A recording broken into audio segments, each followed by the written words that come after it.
We live.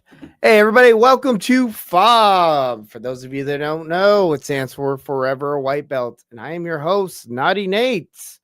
Tonight, we have a very special guest coming to us all the way from South Carolina.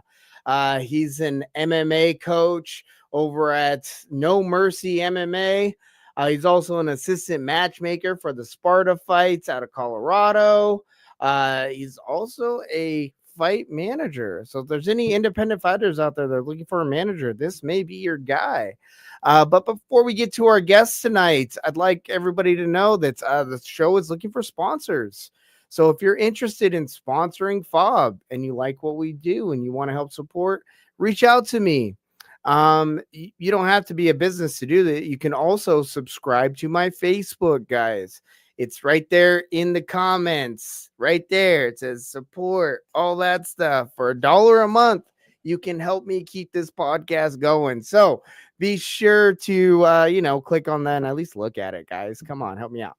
Anyways, moving on. Our special guest tonight is Paul Teague. Hey, man. What's up? I love it. The Ninja Turtle. Hey, real quick, what's your favorite Ninja Turtle? Raphael. Raphael? Why Raphael?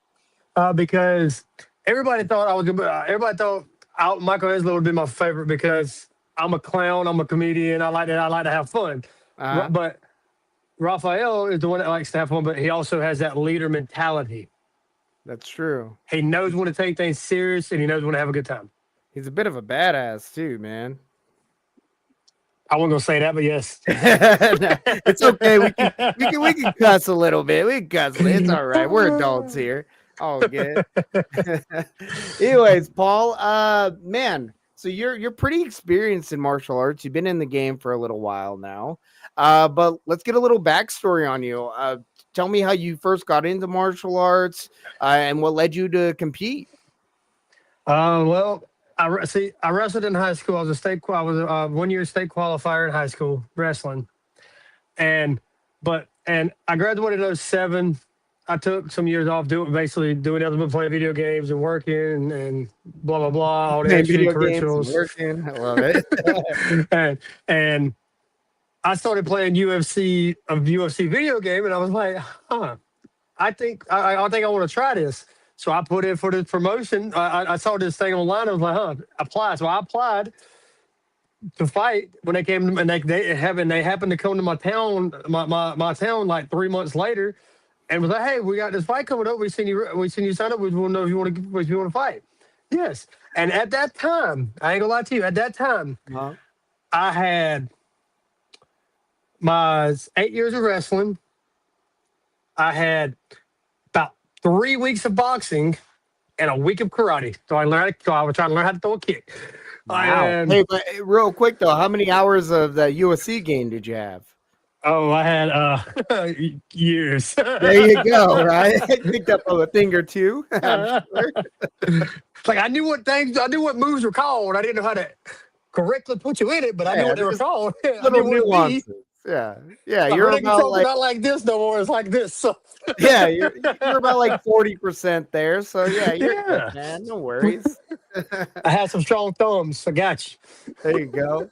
So you sign up. They give you a call. They're like, "Hey, man, you signed up to fight," and you answered the call. Yep. And originally, my original opponent was supposed to be my my childhood best friend. Wow. Yeah. Because they would look like the person they had me fighting. It was something.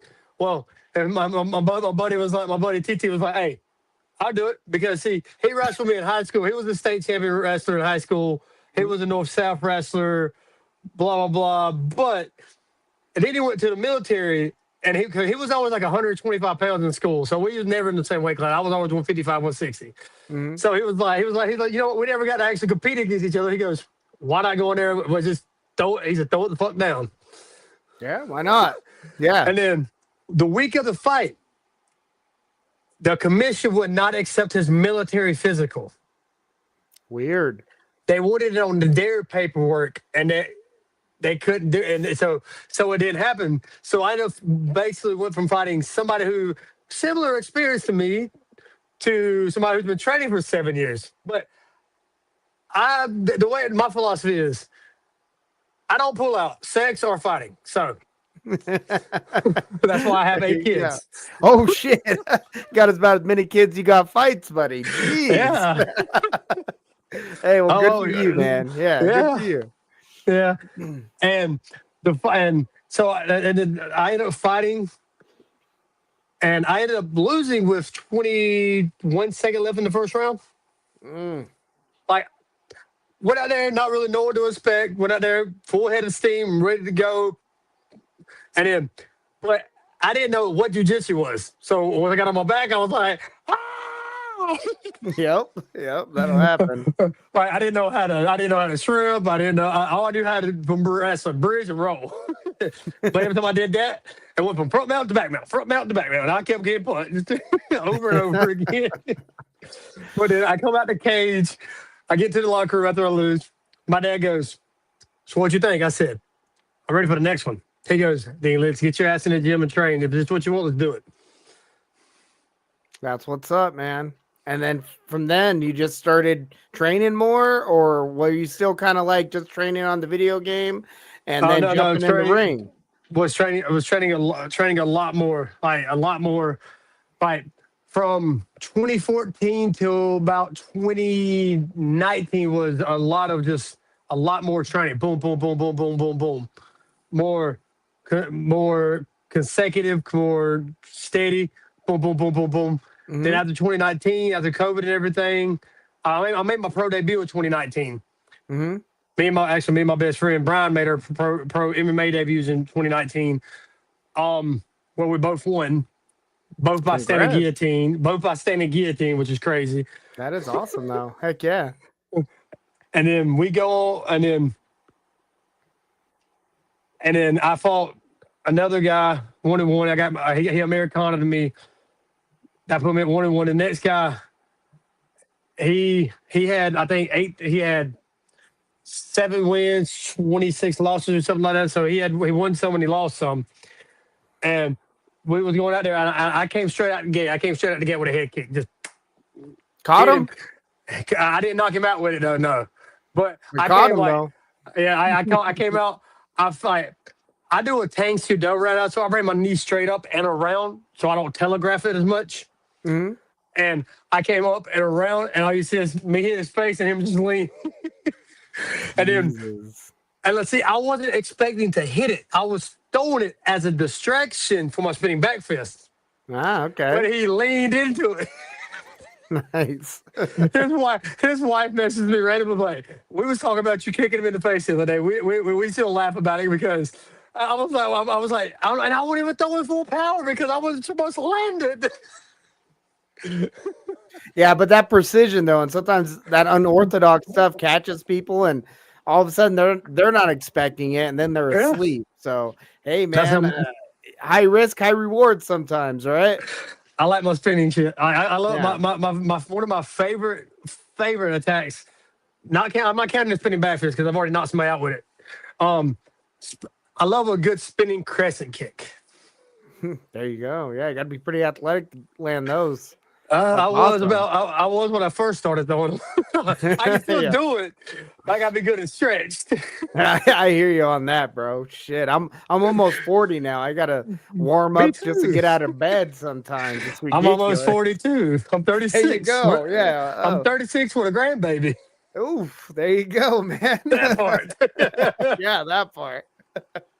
How would you describe your fight style? Would you say you're more attuned to striking, or are you more of a grappler?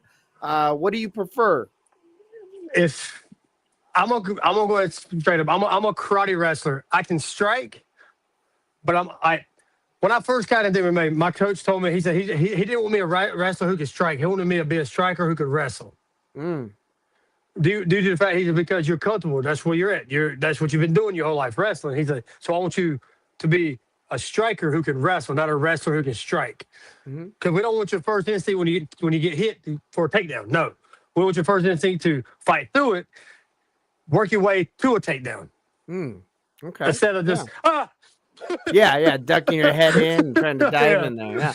Real quick, what type of karate was it?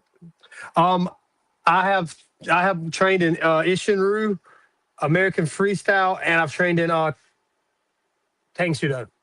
Okay. Yeah, so But I'm familiar with Ishinru a little bit. I know that's a kind of an aggressive karate style. They still stick to old school type of kumites and the some of katas and everything.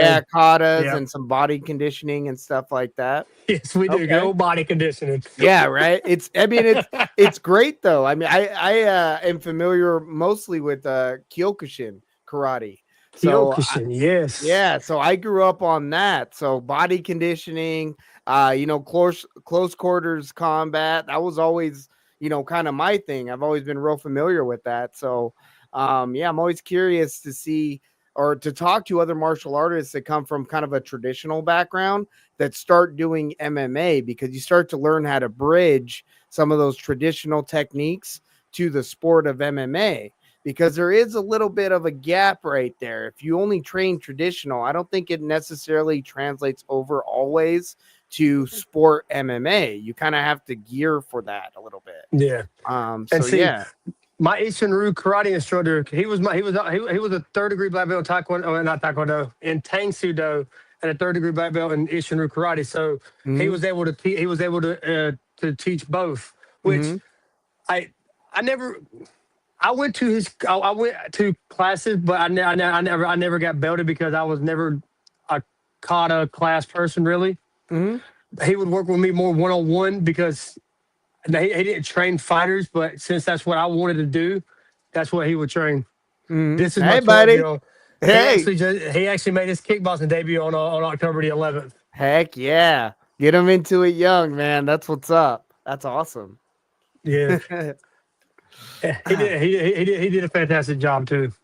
Freaking A, bro. Congratulations on that. I mean, being a father and then watching your kids kind of follow the same path you followed. What's that mean to you? It's actually awesome. See, my 18-year-old has 5 fights or has 5 fights. He has well, he'll be 18 in January, but he's 18. Mm, He had he had a kickboxing match at 13, kickboxing at 15. He had an MMA at 16, and then he had another MMA at 17. wow. There we go. That's awesome, But man. I mean MMA at 17. go away. He was trying to give me some candy. Yeah, right. Oh, that's hilarious. Did you have to sign a waiver or something? I mean, 17, so I'm assuming you had to sign some kind of waiver and be like, "Oh, it's all good." Yeah, like for the promotion, we of course got to sign the waiver. Yeah. Yeah. So is mom on board? Mom's all for it too. Everybody's kind of in line, and we're a family of fighters. The 17-year-old's mother, was she on board? Yes, but no. But after she's seen how good he was doing, she was on board. With my 12-year-old mom, she was like, "He's fine." When did this happen? I said, "It's happening October the 11th." It's happening. She goes, "I guess I'm buying tickets." And we had him some shirts made too. Where's it at?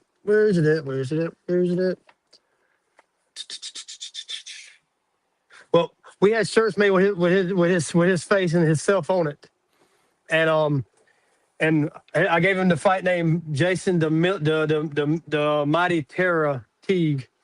The Mighty Terra Teague. Yeah, the Mighty Terra. And Terra, I love it. And he's like, I'm one of those people. Like if you looked at me up on YouTube or anything, you can see I walk out with mask on.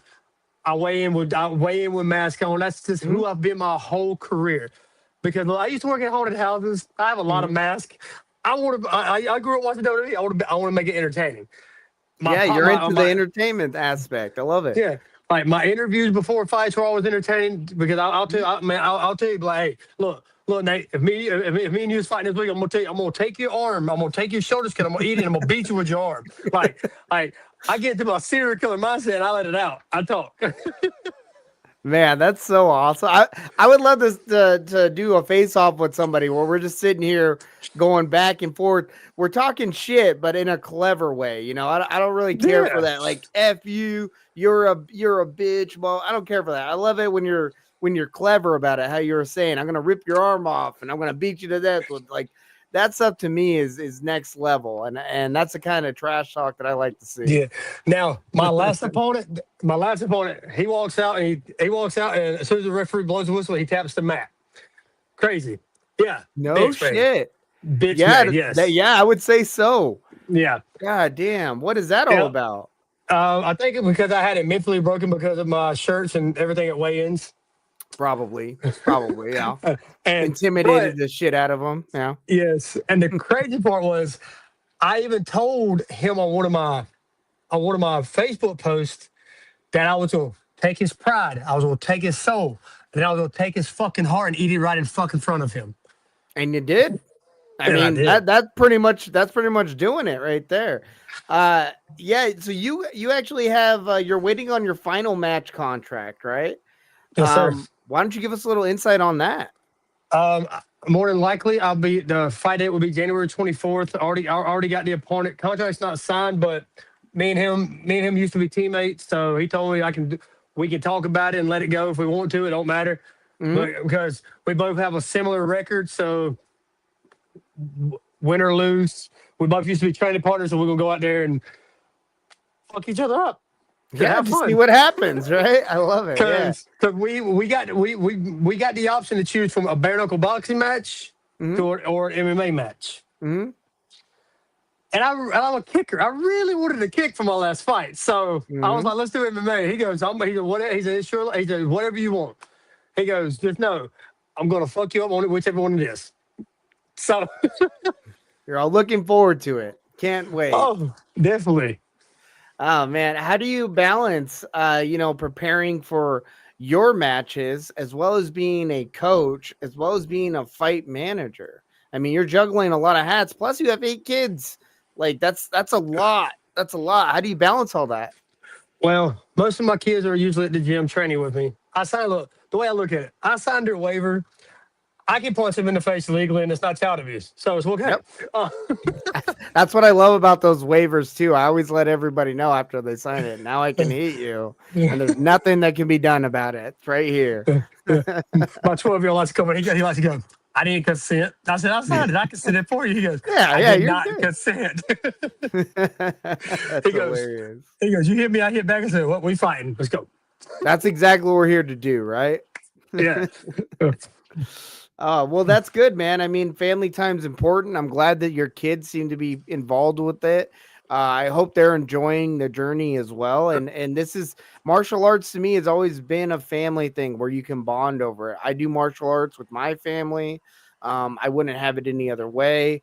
And yeah, all of my social activities kind of revolve around martial arts and meeting these like-minded individuals. I feel like if I can't punch you in the face and you feel like you can't punch me in the face, like we're probably not friends and I don't really want to be around you. You know what I mean? Exactly. Yeah. So That's how, yeah, that's how me I and my, don't me and my best friend is. We're like, well, he's like, "So Paul, at your wedding, we're sparring, right?" I said, "No." no, but I got gloves, so let's go put them on. I said, "We always give him in the car. We got him. We're Oh, good." there we go, man. As a coach, what's your philosophy when it comes to training fighters?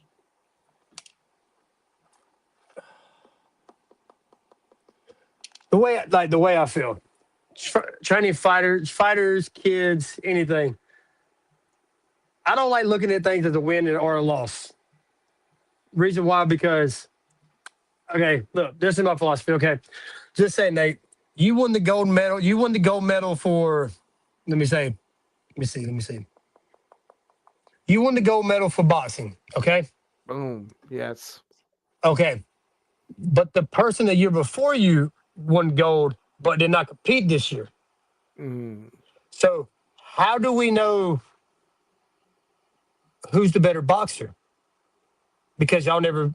How do we know if that okay? You won the gold medal, you beat everybody else because that person wasn't in there that year. So the way I Mhm. feel, there's always that person better because you have a coach, right? Bam, your coach should be better, right? Ideally, yeah. Yeah, like that's the way I look at it. Like, there's always that one person better, especially like in the Olympics. Okay, Mhm. cool. You won gold in 2019, but you didn't compete in 2020. So the person in 2019, are they better than you? We don't know because y'all didn't compete to find out who's the better one. Mhm. So how do your athletes take that when they hear that advice? Do they take it as, "Oh, I'll never be the best," or do they look at it as like, "I constantly need to grind and keep and improving"? They see there's always room to grow Mm.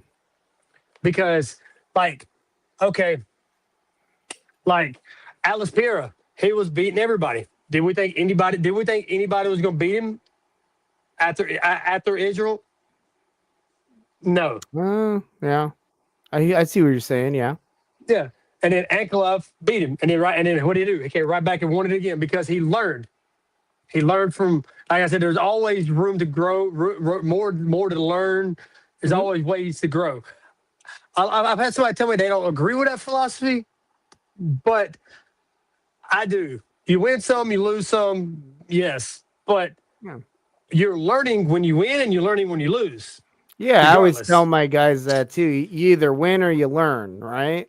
Yeah. Um, yeah, there's always room to self improve and to constantly strive to get better to get better. But in preparation for a match, what type of training do you put them through to get them prepared for that? We like if we have enough time, just say if we have month and a half, 2 months to get trained to get ready for a fight, we start fight camp that following week. We start pushing, start grinding, cardio techniques, working.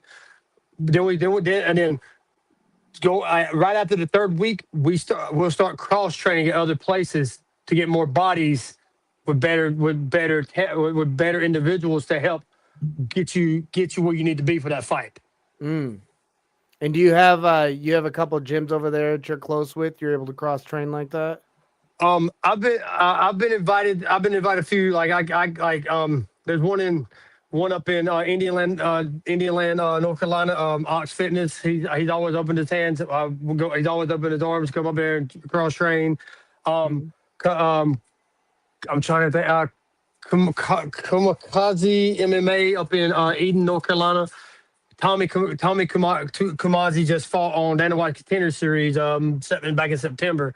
I Mhm. fought him. He was one of the one I fought and lost to by rear naked choke. And he's always been cool. Like he knew I like to have fun at weigh-in, so he asked me, did I want to do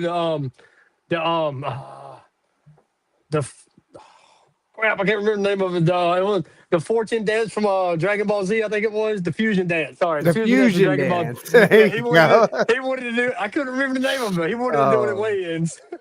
that'd be hilarious, man. You guys would definitely go viral if you guys were pulling off some kind of fusion dance right before you Yeah. guys fought. That's hilarious. You being a coach and stuff like that, when you go and cross train at these other gyms, are you ever really like leery about your competitors maybe getting injured at somebody else's gym? Or if there's maybe like a situation where one of your competitors is doing around with somebody, an individual from that other gym, and maybe things are getting out of hand. How do you, as a coach, how do you approach that? Um. I well, use this example. Just say if it's me and you sparring and you're getting basically the best of me is what you're saying.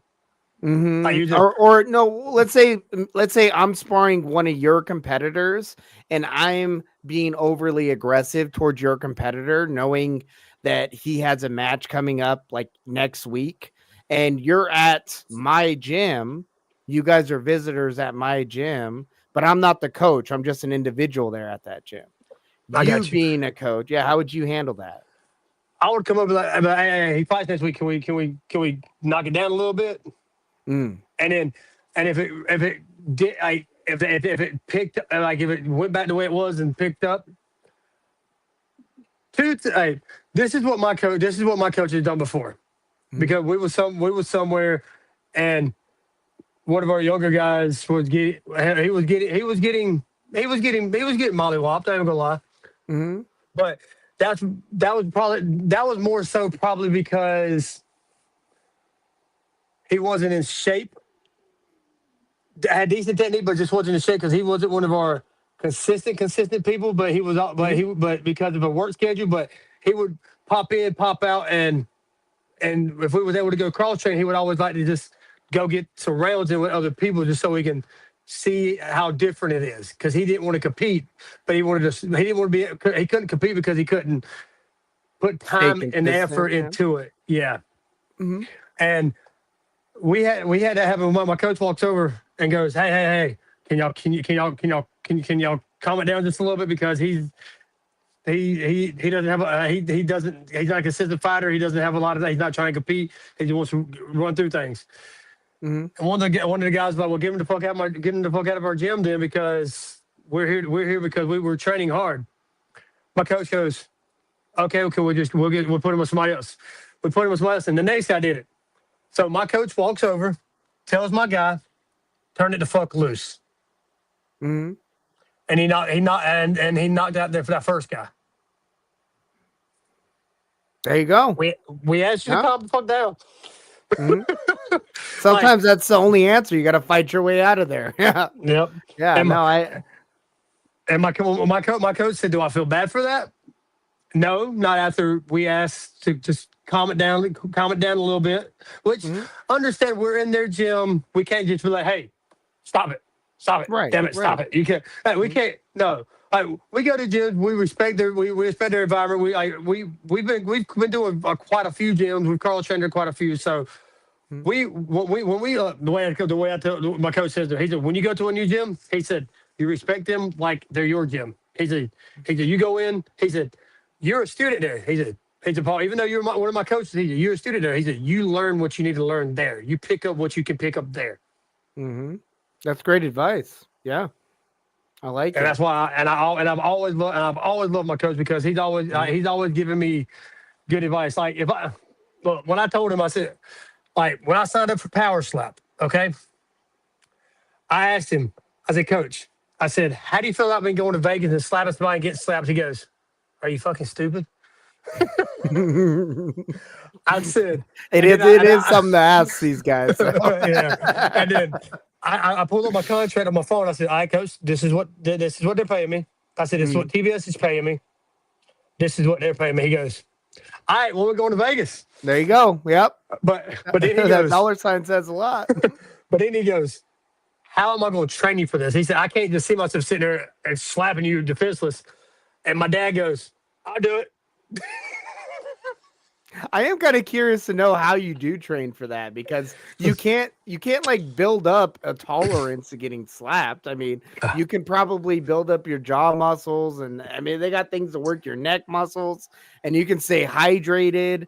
All that stuff Yeah. helps, but I mean, you get hit on the butt, you're getting hit in the face. You know, you can't Yeah. really train for it. Like the way I got ready for my second fight, my second power slap was first time I went in, I was basically learning on technique, trying not making sure my feet didn't move. Just basically I wanted to learn to slap Mhm. because I didn't know if I want to go. I didn't know if I was going first, if I was going to get slapped. But if I got this slap, I wanted to make sure that was a good slap. Mhm. Because did I know if my chin was? I didn't know if I was supposed to, bite down on it or let the jaw be relaxed. Mhm. Never didn't really know. Didn't I was like, yo, like Never really whatever. thought about it too much. Yeah. Yeah, I was like, you know what? Here. So uh, I didn't grab it. I didn't bite super tight, but I didn't let it sit loose. mhm. But the second time I was prepared, for it, I kind of knew a great deal of what to do, how to do it, in a way. So getting prepared for the second one, I would put a headgear on, and I let all the teenagers and all the kids slap the shit out of me. Did you take videos of that? I got some on my Instagram. Yes, I do. Wonderful, wonderful. I'll check those out. I actually do. Yeah. And then you can see me hitting you can see me putting a headgear on one of our adults, one of our newer adult students, because he wanted to feel what it felt like just Mhm. to be slapped. So I put a headgear on him, and I hit him about 50%. I didn't even hit him with 100. I hit him about 50, and that one's on there as well. That's good. All right, I'll check that out. Yeah, I've only ever well, that's not true. I've spoken to 2 slap fight contenders. I spoke to Busta Nutting. He's a competitor over at the Scrapyard. Jesse, Jesse, yeah. I Jesse, know I that's my actually did dude. a tag team boxing match where me and Jesse tag teamed up to take on Fire Chicken and Flex in a boxing match. That That's on sounds fun. YouTube too. Yeah, I'll send you that video. It was a nice That fun video. sounds fun. So I know I've done two Jesse. versus two. I've done 2 versus 2 fighting, like legally. Like it was for Arena Combat and Team Battle MMA in Myrtle Beach, South Carolina. I did it twice. That sounds fun. MMA? Fun as fuck. Yes. Oh, that's Fun what's as up, bro. hell. Yeah, You know, I, we actually may end up doing something like that at the scrapyard eventually. So, if you're ever in the area, man, come out to Washington State. Come out to the scrapyard. It's a wonderful event. I don't know if you're familiar with it. It was formerly known as Street Beefs. Street beefs. Yeah, they broke apart, so now it's just a scrapyard. But yeah, still the same organization. It's a wonderful event. You guys are always welcome to come out there and check it out. It's really fun, and we meet a lot of interesting characters. One of the other slap box or slap fight competitor I met was Chelsea Dotson, and she did. Yeah, have you met her? She did one where I haven't she met her ended yet, up but breaking her breaking her nose.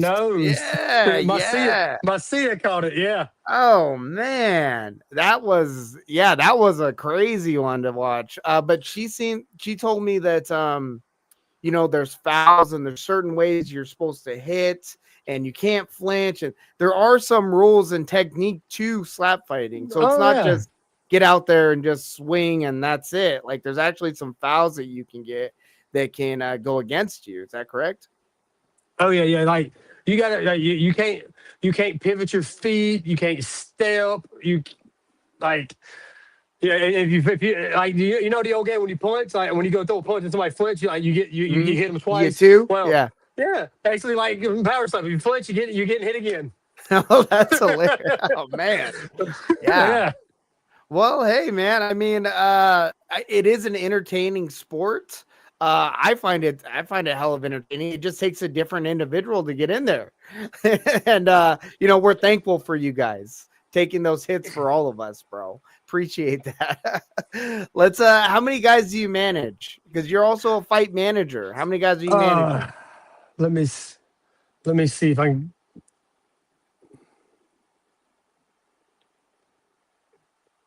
If I'm counting correctly,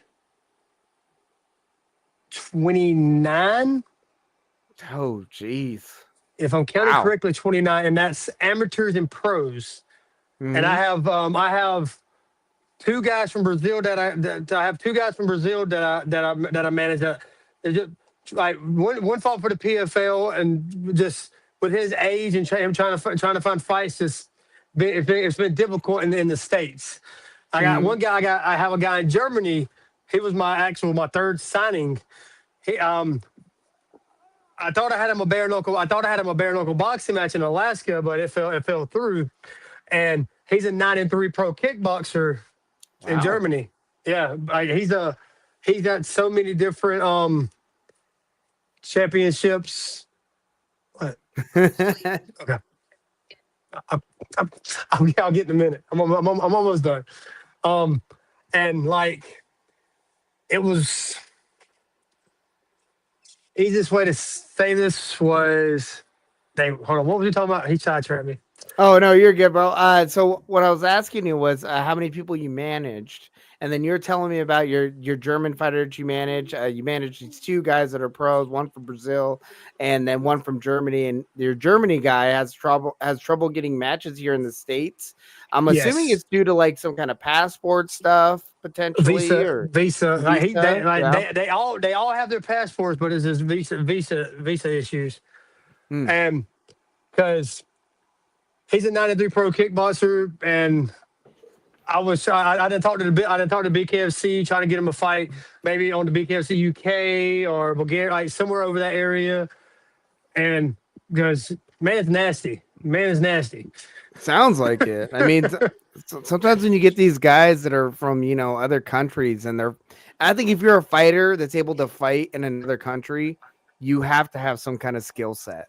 when you're going country to country and you're competing, you better have some skill set, man. So I always think these guys coming from out of the country and fighting, they're going to be pretty good at the very least. When it I did comes have a to guy. I had a no, guy go from ahead. Egypt. I had a guy from Egypt message me asking me could I help him find fights, and I told him it'd be hard to.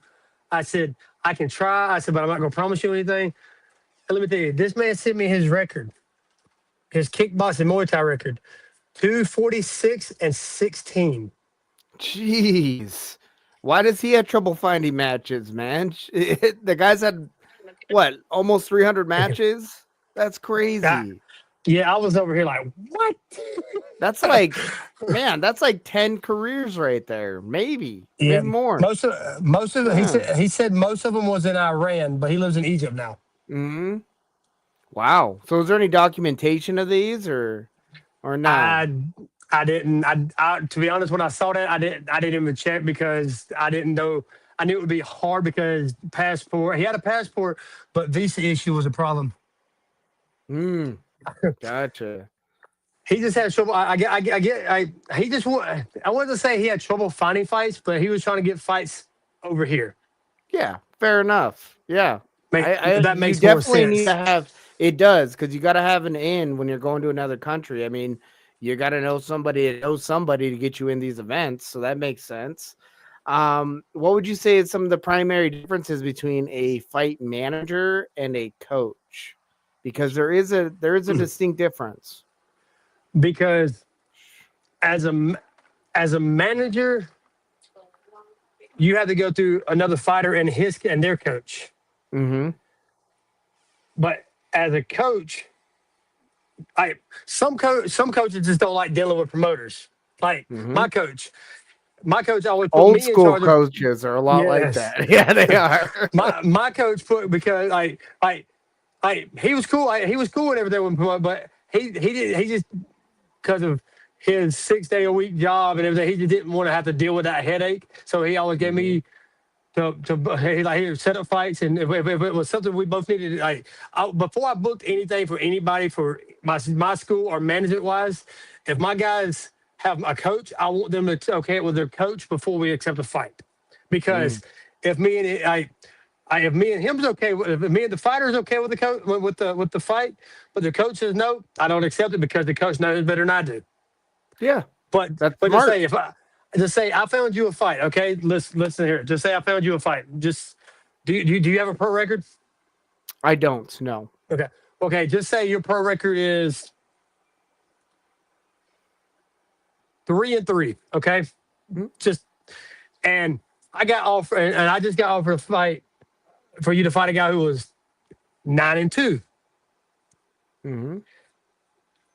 And your coach and you both say yes. I look into I look into who he's fought, where he fought, how he won, like You do a lot and of the just say scouting. right, and he just say hey, okay, he's 9-2, but 7 of his 8 wins were 1-11s, 0-2s, and like so a 3-3 who fought say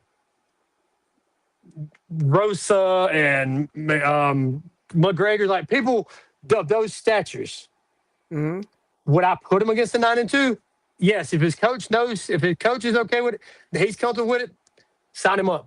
Because on paper, that looks like a bad matchup. But when you look at the competition they both fought, it looks like an even matchup. Yeah, I would say so. So you do a Because lot I of the legwork, yes, and right? You I look into backgrounds and stuff like that, and help yes, make sure that who they're competing against is relatively on their level and that it's a good matchup for them. right. Now if it was like somebody who was 22-2 from Kazakhstan and they beat everybody in the first round, nah, not happening. He's good. Yeah, He's really yeah. good. No, it ain't happening. Yeah. They're asking everybody Yeah. to fight that Yeah. guy. Yeah. Well, I don't want to keep you too late, Paul, but I want to know what's coming up for you next as a um, competitor, as a coach, and as a manager. So that may be a loaded question, but I'd like to that's know who. that. Just say I have at No Mercy at No Mercy Management. We have three. I have three partners as well. I got Jaworski Beffley, who I just brought. He's one of my pro heavyweights. I just brought him on as well to help assist and find fights and everything as well. I also have William Myers, who's also a pro heavyweight. He's got bare knuckle matches, MMA matches, kickboxing, boxing, and then I also got Brian Jackson, who's also my teammate slash best friend. He's also one of my partners. And we all communicate well and help each other very well. And I just brought a guy on to help make fighter profile posters for me and everything to help promote. I got this guy. We're looking for a fight. We're looking for this fight. Blah blah blah. His name was Glenn. He's out of Florida. He has his own gym in Florida. Really nice dude. Really cool dude. I'm glad he was able to help, and he's not charging me $400 a portrait. He's they will. Real legit, cool, awesome dude. And coaching wise, I'm looking at I'm looking at my heavyweight that I coach, that I'm trying to get him, because he's closing in on 40. Mm-hmm. He's 1-2 in MMA. With his first fight, dude, I'm telling you, he was destroying this guy, and got tired and lost in the late third round because he was tired. The next fight, him and this guy was just going at it, and smoking weed and cigarettes killed that cardio. That'll do it. And yeah. He went down late first. He went down late first round from and pure exhaustion because he was out of shape, because he hadn't really had been training for the fight, because he thought he could just knock out anybody, which he has that power. He has the power, sure. Yeah. Yeah. And then the third fight, like his only win after 7 years of not fighting, 17-second knockout. Guy had a big cut going down his face. Ooh, in MMA. Yeah, so he wants his one and only pro fight to be a bare knuckle fight, because he had been in a lot of street fights. Like he's this real big thug guy with facial tattoos and everything. Like really soft spoken, cool dude. But he's not about but he's 100%. Well, he'll knock you out on the spot. Like, he don't care. I love it. Yeah, man. And some guys are built. Don't take shit. Yeah, some guys are just built more for that bare knuckle stuff, because it's that impact and getting cut with the knuckles. Some guys they crave that, and they actually thrive better in that. I mean, Mike Perry's a perfect example of that. Man. Yeah, right there. So I hope he does well. And he told me, he goes, you get it? He said, I'll be at the gym every day. We're going to train cardio, get everything ready. He said, because that's what I want. So we're working. And then I'm looking in January for my 145er. He's 1-0 in kickboxing, hoping to maybe get him another kickboxing match. Because listen to this. He is 6'2.5", and he fights at 140, 145. Jeez. String bean, bro. Free. Yeah. And that's reach all day. And he knows how to use his reach too. There you go. And then I'm also hoping to get my super heavyweight in there as a kickboxing match as well. But also, I got this newer heavyweight who just wants to get his feet wet, and he wants to try starting off in the dirty boxing rule set. That wouldn't be too bad. Dirty boxing, they're kind of thriving right now. I've been hearing a lot of good stuff when it comes to dirty boxing. I find it entertaining. I like that, they can work a little bit. So let me rewind for a sec. Can they use the clinch in dirty boxing? Because I've seen in some matches where they allow it, and then some matches they don't. In Mike Perry's dirty boxing, that promotion, he took it out. If you're grabbing them, it's a point deduction. Okay. But you can use elbows, right? Striking an elbow, and if you knock them down, you can hit them on the ground too, right? Yes, as long as you don't get on a knee, you got to stand. You got to stand and ground and pound. Okay. That's cool. I like and it. I have another one of my amateurs. He had one amateur boxing match which ended in a draw. And then he's getting ready to make his MMA debut in December in Illinois. His name is Derek Heckard. Really nice kid. He just turned 18. I think it was in July. I have a set of brothers, Sammy and Mo, Ra Ali, who live in Pennsylvania. Sammy is 1-1. He fought for Critical Combat in New York on his first fight, secured a rear naked choke in the first, and then he just fought in October for the CFFC. Cage Fighting Cage Fury Fighting Championships, I think it is. One of the UFC feeder promotions. He fought for them and lost by an armbar in the late third round. And his brother, who is 17, is looking for his MMA debut, for which we're hoping to have both of them on the same card together in February in New Jersey. So we're looking at that right now too. So we got everybody. We got a lot coming up. I'm hoping Jaworski. We're hoping he's supposed to fight a guy named Matt Stretch Strickland. If you may have heard of him. Yeah, Jaworski's supposed to be fighting him in December for XFA out in Tennessee, which is ran by DJ Mackey. Oh, wow. Great promotion.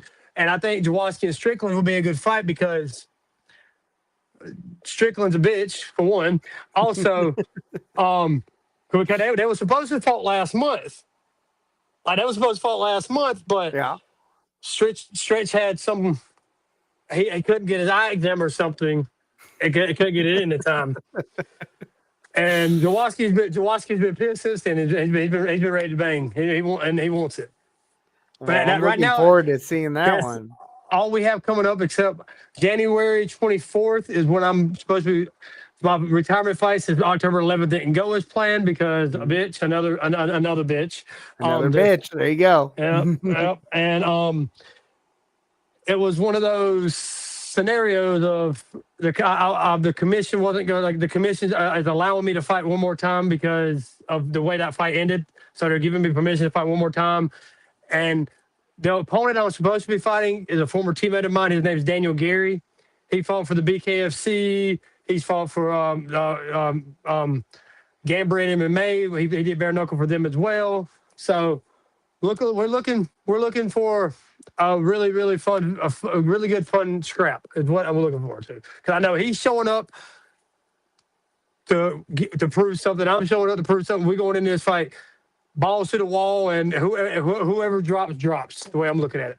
Yeah, you're going. I mean, you said it's your final match. So you're trying to go out with a bang. So that's going to be exciting to see, man. And it's an hour from home. There you go. Right? Shit. I love that. What's the promotion called? Ox Fitness. Ox Fitness. Okay. And that's in January? That'll be January. As of right now, it's supposed to be January 24th. Yes, sir. January 24th, Ox Fitness. Can people get tickets? Can they see it online? How can people see it? Don't know any of that just yet. Still matching and Working getting out everything situated. Yeah, just okay. But last time they had it streamed and everything too, so they should be able to watch it, buy tickets and everything as well when it becomes close. Love it. All right. Well, I'm definitely gonna be looking out for that, and then once it becomes available, I'm gonna share it and make sure if you're over there on the East Coast, or if you guys can tune in to it online, make sure you check that out, guys. This is the final match, the final fight here, final match as a competitor, and Paul's looking to go out with the bang. So we're really looking forward to that, Paul. I'm gonna be letting you go right now. We're hitting up on almost an hour. I know everybody wants to go to bed. It's late over there, so I'm gonna let the kids go to bed. Get food. Yeah, right. I appreciate you taking the time today and doing an interview with me, bro. Before I let you go, though, how can the people find you? Facebook. My name is Paul Teague on Facebook. Instagram is Ninja Turtle BKFC. You can also find me under No Mercy Management on TikTok, Facebook, and Instagram as well. Also, you can also find me on TikTok under My Dirk, the Ninja Turtle, on TikTok as well. You can also find me on Twitch at my Dirt 26. So I'm always on Twitch Twitch, streaming my video dirt games and 26. everything. Yep. Oh yeah, what do you And play, man? I just started streaming. c- to be honest, Warzone, college football, I'm wrestling, a Call of UFC. Duty guy. Nah, we'll have to link up. I've been streaming Call of Duty lately, so Nice. definitely do that. Nice. All right, brother. Well, thank you again for taking the time. I appreciate it, and we'll link up again soon. Okay? All right. Can I give a couple shout outs to my sponsors real quick? Yeah, please do. Please, yeah. Go ahead. Let me pull this out. I want to give a I shout love out it. to Just Blaze Clothing Company. I want to give a shout out to H.W.D. Russo Entertainment. I want to give a shout out to No Mercy Management. Thank you everybody who represents No Mercy Management. I appreciate y'all. I got Ground Zero. I think that's a concert hall, a local concert hall around here. I also want to give a shout out to the band Filth. They just redid the cover of "Let the Bodies Hit the Floor" by Journey Pool. They just redid it. It's a metal. It's more of a metal cover now. They did it with the singer Nathan James. Check it out if you're into that. If you're into rock music, check it out. I Name of the will. band is called Filth. Also, Filth. check if you like comedy. Check out Maniac at Maniac underscore comedy. He actually was on Kill Tony. He got pulled out of the bucket and was on Kill Tony in Nashville. That's That was awesome. He's my cousin. Dude's fucking phenomenal. I want to give a shout out to Redefine, another band as well. They've been with me since I became a pro. And I want to give a shout out to my coach Bradley Pruitt. I want to give a shout out to all my gym, No Mercy MMA, my management team. I thank everybody for all the help y'all give me. I thank y'all for fighting hard and giving it to all every time y'all step in this cage. I appreciate y'all. Thank you, Nate. You've been great, man. I will be back to do another one before my fight. Definitely, bro. We'll have you back on before we'll get the details figured out, and we'll see if we can promote this thing, bro. I'm really looking forward to it. I think it's going to be a banger. Yes, sir. I appreciate it, man. I just want to say thank you. Make sure you always use your vegetables, and I love you, man. Thank you. All right, man. Thank you too. Take it easy, all right? Yes, sir. Yeah, bye, Paul. Man, how awesome is that, bro? I love this is the whole purpose of why we started the podcast, man, is to meet like-minded individuals, fellow martial artists, people that train and compete, and just linking up with folks, and it's awesome. I mean, Paul here, he's all the way on the East Coast, and we're able to sit here and connect and converse and make some connections through martial arts, and I find that to be wonderful, man. That's pretty much it for the show. I do want to do a man. I do want to give a quick little shout out. My condolences to Derek Pound. Lost. Man. Derek's father passed today, and Mr. Pound has always been a really amazing individual.